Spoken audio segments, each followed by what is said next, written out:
하겠습니다. 에스겔 33장 1절부터입니다.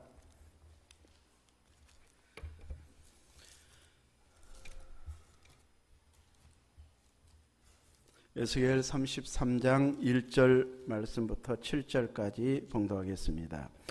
여호와의 말씀이 내게 임하여 이르시되, 인자야, 너는 내 민족에게 말하여 이르라. 가령 내가 칼을 한 땅에 임하게 한다 하자. 그 땅 백성이 자기들 가운데 하나를 택하여 파수꾼을 삼은 그 사람이 그 땅에 칼이 임함을 보고 나팔을 불어 백성에게 경고하되, 그들이 나팔 소리를 듣고도 정신 차리지 아니하므로 그 임하는 칼의 제거함을 당하면 그 피가 자기의 머리로 돌아갈 것이라. 그가 경고를 받았던들 자기 생명을 보존하였을 것이나 나팔 소리를 듣고도 경고를 받지 아니하였으니 그 피가 자기에게로 돌아가리라. 그러나 칼이 임함을 파수꾼이 보고도 나팔을 불지 아니하여 백성에게 경고하지 아니하므로 그 중에 한 사람이 그 임하는 칼에 제거당하면 그는 자기 죄악으로 말미암아 제거되려니와 그 죄는 내가 파수꾼의 손에서 찾으리라.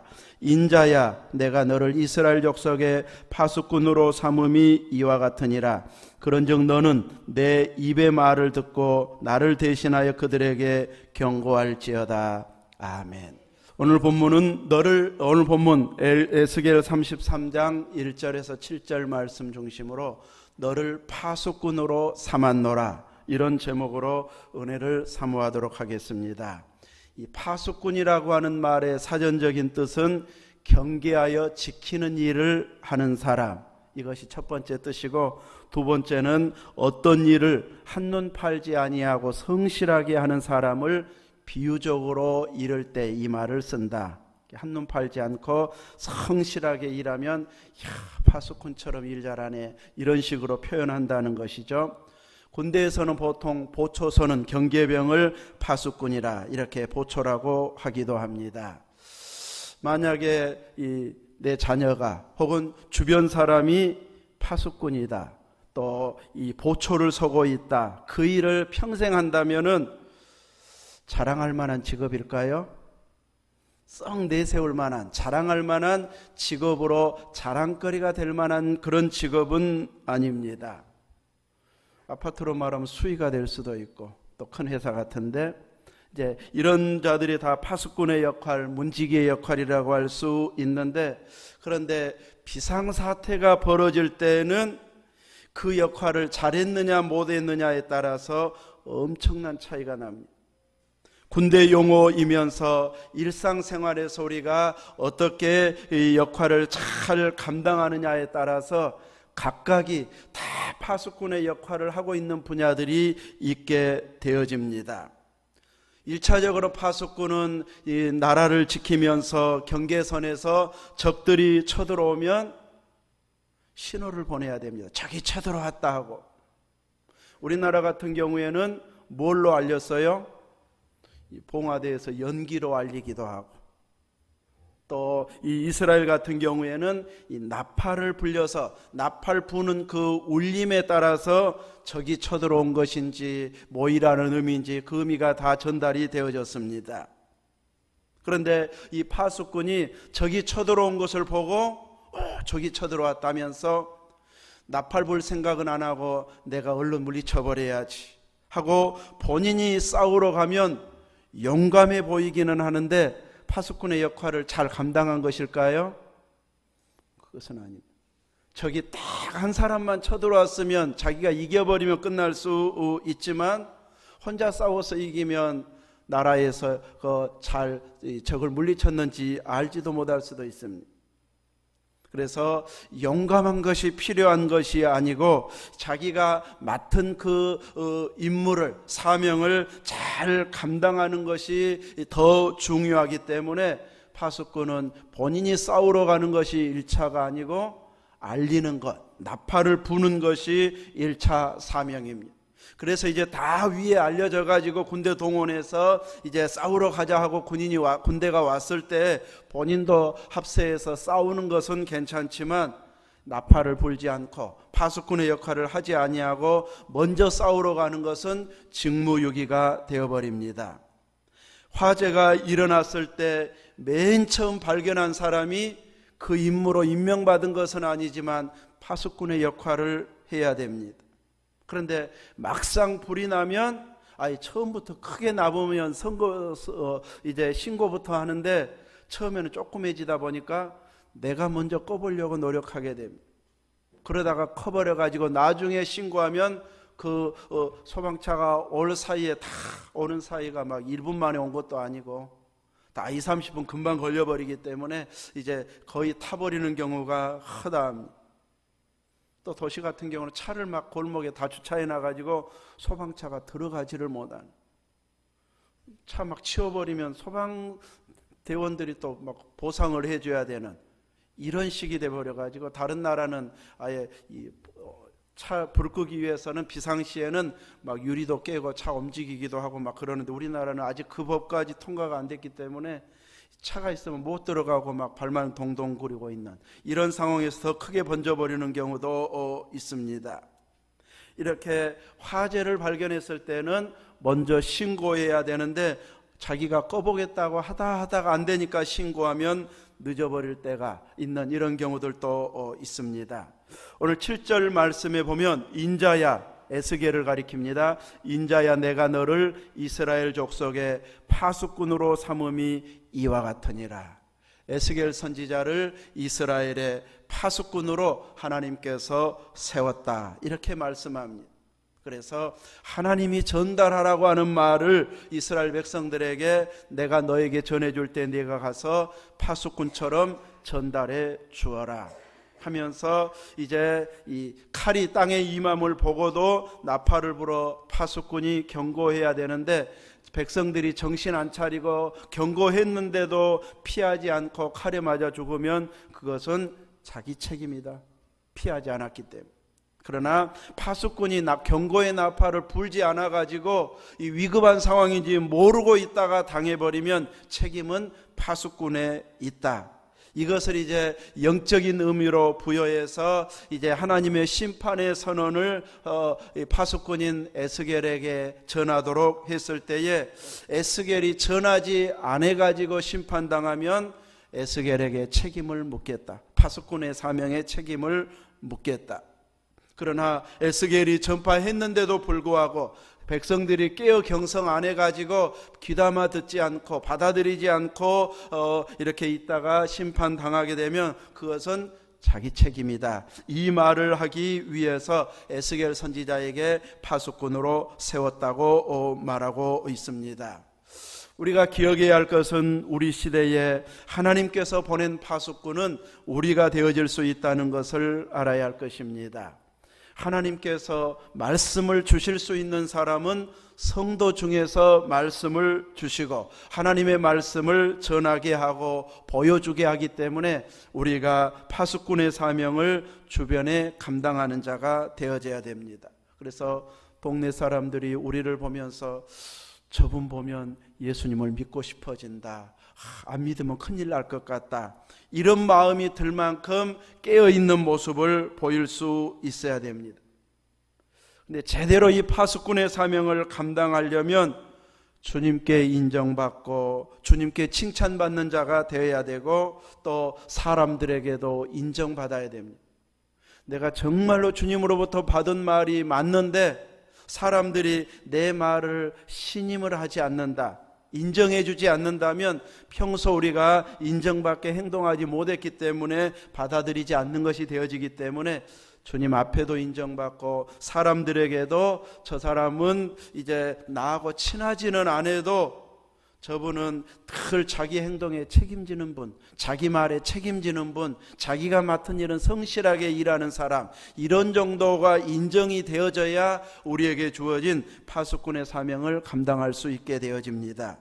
먼저는 제대로 파수꾼의 역할을 감당하려면 주님께 집중할 수 있어야 됩니다. 주님께서 내가 어떤 행동, 어떤 말하기를 원하시는지를 제대로 알고서 행동할 만큼 주님을 사랑하는 자, 주님이 좋아하는 행동을 하는 자가 되어야 되는데, 늘 그래서 우리의 마음 가운데 내가 어떤 일을 하면 주님이 좋아할까? 시간을 어떻게 사용하면 주님이 기뻐하실까? 또 물질은 어디에 사용하면 주님이 흡족하게 여기실까? 또 자녀들이 어떤 모습을 보면서 인정해 줄까? 이것을 자녀된 우리로서 끊임없이 주님이 어떤 판단을 내리실지를 알려고 애쓰다 보면 말, 행동 이런 것들이 주님이 기뻐할 만한 행동을 하게 되어집니다. 세상은 우리로 하여금 주님이 기뻐할 수 있는 이런 행동을 하게 하지 않습니다. 우리 연수 집사님 신우회가 언제 어디 정부 때 못하게 했었어요? 노무현 정부 때인가요? 그 전인가요? 그때 전으로 해가지고 직장에서 신우회 활동을 국가적으로는 못하게 많이 막아버렸어. 그래서 공무원이나 주로 이제 공무원들 그래가지고 이제 믿음의 사람들이 같이 모여가지고 자기 종교를 또 전하기 위해서 열심히 모이고 전도하는 이것을 계속 방해하고 막고 있는. 그래서 연수집사님도 막 신우회 활동하다가 요즘은 공적으로 못 모이게 하니까 모일 수 없는 이런 상황으로까지 가버렸습니다. 끊임없이 이렇게 파수꾼의 사명을 그런 식으로 감당하면 훨씬 효과가 있었는데 못하게 이렇게 국가적으로는 자꾸 막습니다. 막 개혁적이다, 민주적이다 할수록 또 이런 쪽으로는 다른 데까지 다 말을 듣다가 보니까 기독교만 특별하게 하는 것을 원치 않는, 방해하는 이런 쪽으로 가가지고 우리 기독교는 많은 피해를 보고 있는 이런 상황입니다. 그래서 우리들은 이제 제대로 된 믿음의 길을 걸어가기 위해서 국가가 반대하면 무조건 안 해야 된다 하다가 보면 교회는 점점 침체될 수밖에 없기 때문에 모임을 따로 이렇게 갖지는 못한다 할지라도 한두 사람, 두세 사람이 모여서 또 신앙 간증, 또 같이 기도해 주는 일, 또 교회에서 다니면서 좋았던 일을 자꾸 나눌 수 있는 이런 환경을 만들기 시작하면 점점 이제 신우회 활동하는 것 못지않는 이런 결과들이 나오도록 할 수 있게 되어질 것입니다. 우리가 이제 영적으로 생각해 볼 때에 우리 세상에서는 어디 학교에 들어가고 어느 직장에 들어가고 어떤 가정을 꾸리면 사람들이 다 부러워들 하는 경우가 있습니다.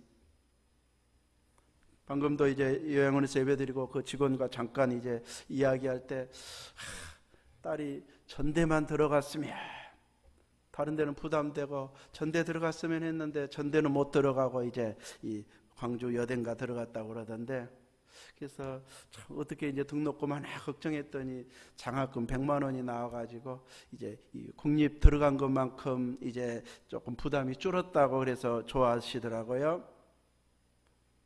그런데 서울대 나오면 다 성공하던가요? 서울대 나온 정치인들은 멋지게 정치를 하던가요? 서울대 나온 직장인이나 사업가들은 정말 깔끔하게 그 좋은 머리로 일 처리를 참 잘하던가요? 좋은 대학 나왔다고 꼭 잘하는 건 아니에요. 이런 걸 보면은 사람들이 부러워하는 학교, 부러워하는 직장에 들어갔다고 해서 다 존경할 만큼 잘하는 건 아닙니다.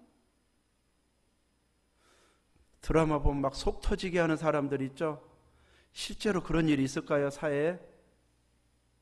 이승께 비슷하게 만들어내겠죠. 속이 많이 터지게 하는 부분들도 있어요.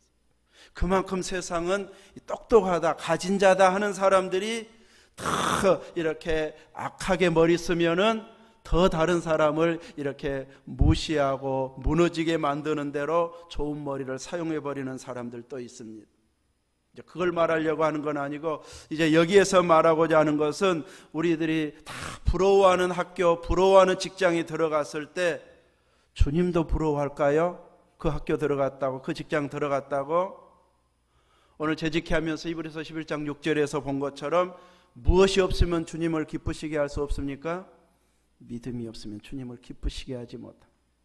최고의 학교, 최고의 직장을 다녔어도 믿음이 없으면 주님을 기쁘시게 해드리지 못합니다.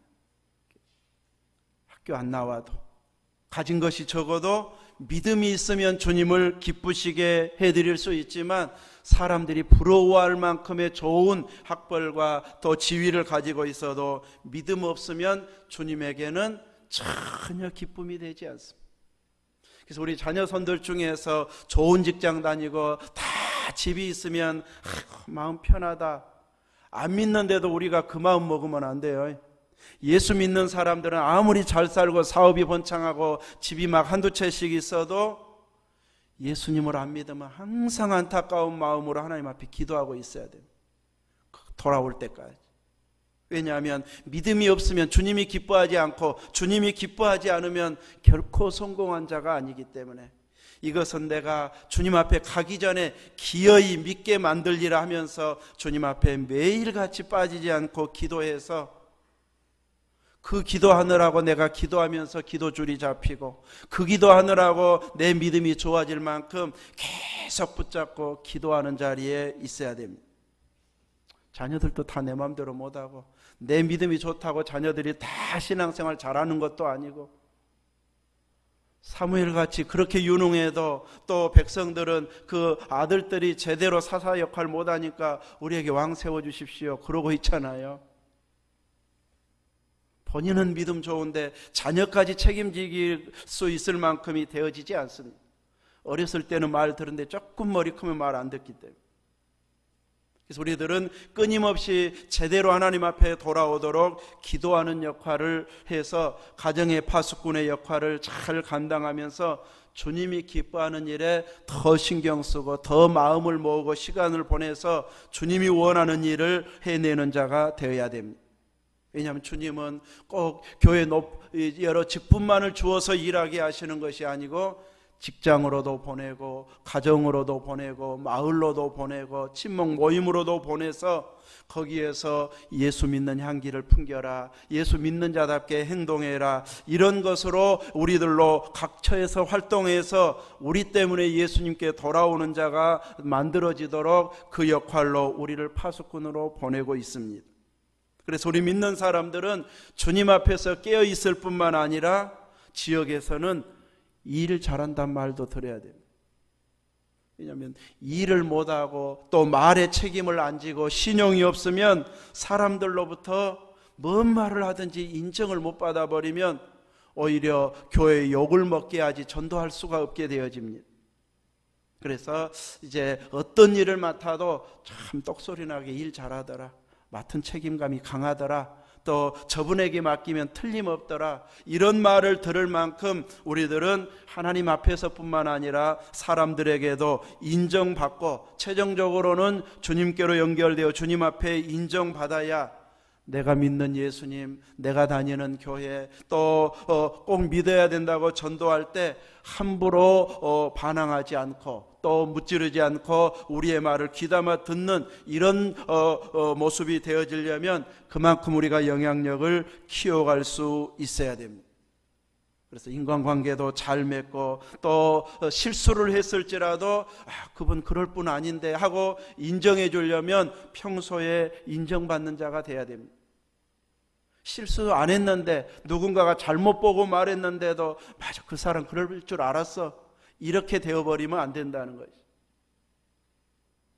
저 한두 번쯤 이야기한 것처럼 옛날에 문평교에 있었던 목사님, 지금 이제 섬으로 가서 이제 목회하시는데, 그분이 해남에서 목회하실 때에 십자가 종탑 칠하다가 페인트 칠하다가 떨어졌어요. 그래갖고 아주 급하게 병원에 수술하러 들어갔는데, 이제 이 병원에 급하게 들어가서 수술했다고 하니까 다들 목사님들이 아이고 그 목사님 그럴 줄 알았어, 또 쌩쌩을 아주 과속을 잘한 거 보니까 차 사고 날 줄 알았어, 이 십자가 페인트 칠하다 떨어져서 다쳤는데 이 과속하다가 차 사고 난 줄 알고 사람들은 다 그럴 줄 알았다고 했다고 그러더라고요. 저도 한번 과천에 우리 20몇 년 전인가 체육대, 신학교 체육대에 있어서 그분하고 이제 옆자리 타고 가는데 저 옆에 아주 손잡이 아주 콕 잡고 올라갔다 내려서 얼마나 빨리 달리는지. 차는 그렇게 좋은 차 아닌데 그 당시에 우리나라 좋은 차면 그랜저였는데 그랜저를 앞질러 가버려요. 그런 옛날 봉고차를 160 이상 몰고 다녀버렸어요. 헌차로 팔 때 차 길 잘 났다고 비싸게 받았다고 그러더라고요. 그래갖고 저도 서울 그때 갔다 와가지고 나주 다니면서 20km가 올라가면서 차 속도가, 그러니까 한 달인가 두 달 지나니까 이제 원래 속도로 이제 내려오더라고요. 이렇게 늘 빠르게 다니니까 그분이 이야기할 때 자기가 서울서 기차 타고 와서 영산포역에서 이제 나주역에선가 이제 내려가지고 이제 집으로 가는데 보니까 짐을 하나 안 내려가지고 차를 몰고 다시 영산포까지 가서 그 짐을 찾아갖고 내렸다가 그럴 정도로 막 속도를 많이 냈는데, 이제 사람들은 다른 일로 다쳐서 입원했어도 그럴 줄 알았다. 평소에 너무 과속하니까 차마 말은 못하고. 그러면서 그때 부흥회 왔던 목사님이 저 교회 부흥회 갔다가 나 아주 가슴이 쫄았다고. 눈이 와서 이런 겨울에 부흥회를 하는데 90km를 달려버리더라고. 그래갖고 아주 놀래서 아주 얼마나 긴장했는지 모르겠다. 그래서 자기는 눈 와도 80km는 안전한 속도고 90km는 이제 조금 위험하긴 해도 그냥 뭐 잘 다니고 막 이렇게 자랑을 해요. 근데 그분이 원래 신학하기 전에 총알택시 했던 분이 목포 광주를 아주 그냥 비포장 때 막 1시간 안에 가버렸다. 그러다 보니까 나중에도 그 성격 그대로 하던데, 아무튼 이렇게 우리는 사회적으로 어떤 쪽으로 저분은 저렇게 하는 분하고 인정받아 버리면 늘 그럴 것으로 미래 짐작해 버립니다. 그래서 우리 믿는 사람들은 평소에 인정받는 역할을 많이 해야 됩니다. 저분은 참 좋은 말 하더라, 또 믿을만 하더라, 또 일 잘하더라, 이런 말을 들어야 예수님을 전하고 교회를 이야기할 때에 사람들이 좋은 인식을 갖게 되어진다는 것이죠. 이렇게 주님의 파수꾼으로의 역할을 하려면 우리는 주님과 나와의만 관계로 신앙생활하는 건 아니고 사람과의 관계 속에서 믿음의 길을 걸어가고 있기 때문에 주님 앞에서도 깨어있고 사람과의 관계도 좋아지도록 힘써야 됩니다. 관계가 좋아지려면 같이 먹고 마시고 이야기하고 일하고 활동하는 일도 자주 있어야만이 점점 관계가 좋아지기 때문에 이런 좋은 관계가 맺어지도록 늘 신용을 얻는데, 인정을 받는데 힘써야 할 것입니다. 오늘 사람들은 이제 하나님은 중심을 본다는 걸 우리가 다 잘 알고 있지만 사람들은 중심까지 다 내다보지는 못합니다. 어느 정도까지는 오래 같이 있다 보면 이제 행동하는 것, 그동안의 습관들 보고서 어느 정도 판단은 하지만 속 중심까지는 다 모릅니다. 그래서 수요 예배, 셀 예배, 11조까지 드리면 저분은 믿음 참 좋은 분. 수요 예배나 셀 예배 11조 안 드리면 아직은 부족하다. 이런 식으로 우리는 겉만 보고 판단하게 되어집니다.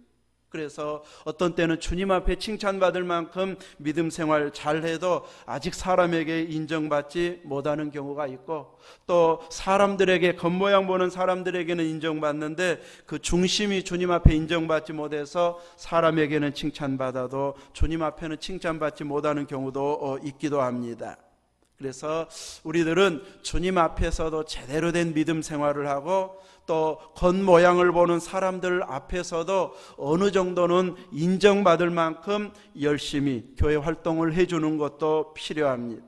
그래서 제대로 오래 지켜본 결과도 또 잠깐 본 것도 안 틀리고 제대로 내가 판단한 것 맞네 할 만큼 사람들에게도 인정받는 이런 모습이 될 때 우리는 증인의 역할 혹은 파수꾼의 역할을 잘 감당해서 우리의 믿음의 영향력을 점점 키워갈 수 있게 될 것입니다. 그래서 더 좋은 믿음으로 우리가 주님 이야기할 때 바로 공격 안 하고 수긍할 수 있을 만큼 주변에게 인정받는 자로 살아서 주님이 파수꾼의 사명 맡겨주실 때 잘 감당할 수 있기를 주님의 이름으로 축원합니다.